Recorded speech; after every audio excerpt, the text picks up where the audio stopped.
প্রত্যেকবারের মতো এবারও আমি নিয়ে চলে এসেছি নতুন একটা রেসিপি। তো আজকে আমি বানাচ্ছি বেসনের একটা রেসিপি। তো আজকে আমি বানাবো বেসনের ফুলুরি বানাবো। সেই ফুলুরি দিয়ে আজকে আমি নিরামিষ একটা রেসিপি তৈরি করছি।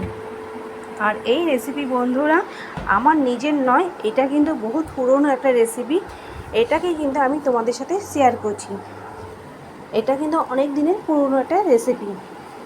তো আমি এখানে কিন্তু বেসন নিয়ে নিয়েছি। বেসনের মধ্যে দিয়েছি জোয়ান, কাঁচা লঙ্কা কুচি, বেকিং সোডা আর নুন দিয়ে ভালো করে কিন্তু আমি টাইট করে একটু মেখে আমি ঢাকা দিয়ে রেখে দিয়েছি। যতক্ষণ বেসনটা রেস্ট পাচ্ছে ততক্ষণ আমি কিন্তু এখানে আদা গ্রেট করে নিয়েছি আর টমেটো আমি কিন্তু গ্রেট করে নিয়েছি।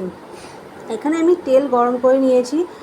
তারপর আমি কিন্তু একে একে বাকি এরকম ঠিক গোল গোল করে ফুলির মতো তেলের মতো আমি ছেড়ে দেবো। আর তেলটা গরম হয়ে যাওয়ার পর কিন্তু গ্যাসটাকে অবশ্যই কমিয়ে দিতে হবে, নাহলে কিন্তু ওপরটা পুড়ে যাবে আর ভেতর থেকে কিন্তু ভালো করে হবে না। তাই কিন্তু আমি এখানে গ্যাসটাকে কমিয়ে দিয়েছি। গ্যাসটাকে কমিয়ে দিয়ে আমি একে একে সমস্ত পিসগুলো কিন্তু ঠিক এইভাবে ছেড়ে দেব।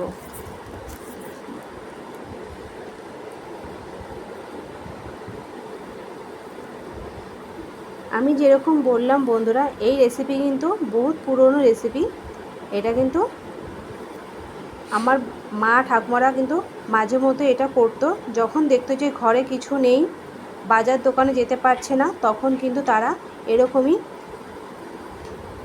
ঘরে আমাদের বানিয়ে কিন্তু করে দিত।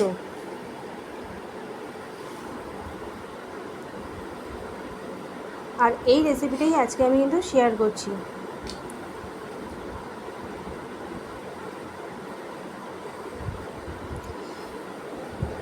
দেখো কত সুন্দর কিন্তু বড় বড় হয়ে গেছে। আমি কিন্তু এত বড় দিইনি, আমি কিন্তু ছোট দিয়েছিলাম, তার থেকে কিন্তু অনেকটাই ফুলেছে। তারপর এইভাবে যখন ভাজা হয়ে গেছে আমি কিন্তু তুলে নিয়েছি। তেল ঝরিয়ে তুলে নেব।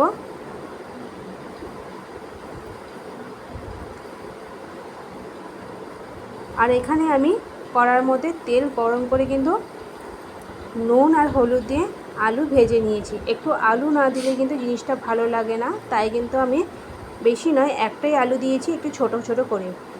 আর এই দেখো আমি কিন্তু ফুলুরিগুলো দেখেছো কত সুন্দর কিন্তু ভেতরটা হয়েছে। এইভাবে প্রত্যেকটা ফুলুরি কিন্তু আমি কেটে দেব।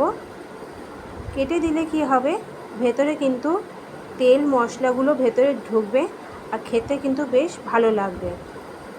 নাহলে কিন্তু শক্ত হয়ে থাকবে, খেতে ভালো লাগবে না।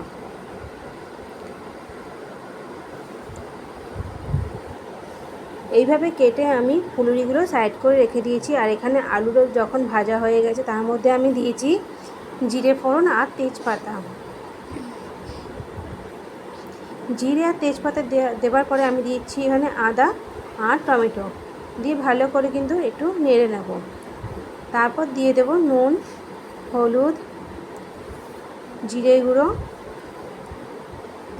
লঙ্কার গুঁড়ো, ধনে গুঁড়ো দিয়ে ভালো করে কিন্তু আমি একটু নেড়ে নেব।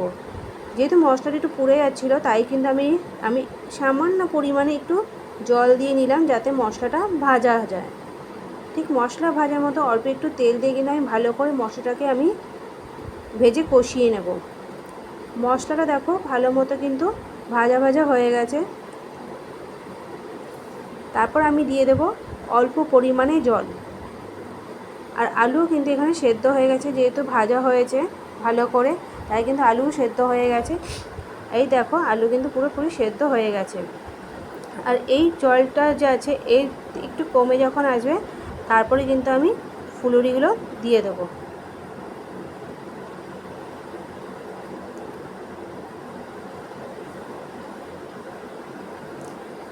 আমি একটা আলু ভালো করে চেপে দিয়ে দেখলাম যে সেদ্ধ হয়েছে কিনা, দেখি ভালো মতো সেদ্ধ হয়ে গেছে আলু।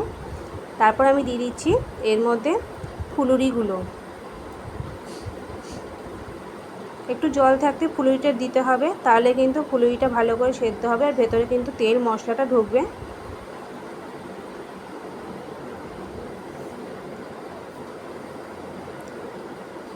এবারে আমি এটাকে কিন্তু ঢাকা দিয়ে রেখেছিলাম। ঢাকা দিয়ে নেওয়ার পর দেখো কতটা কিন্তু জল টেনে নিয়েছে। শুকিয়ে গেছে, তারপর আমি গরম মশলা দিয়ে নাবিয়ে নিয়েছি।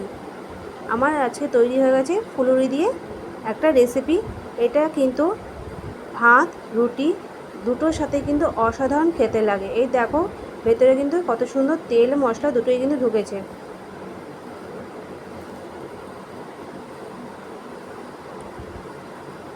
গরম বলে আমি ধরতে পারছি না।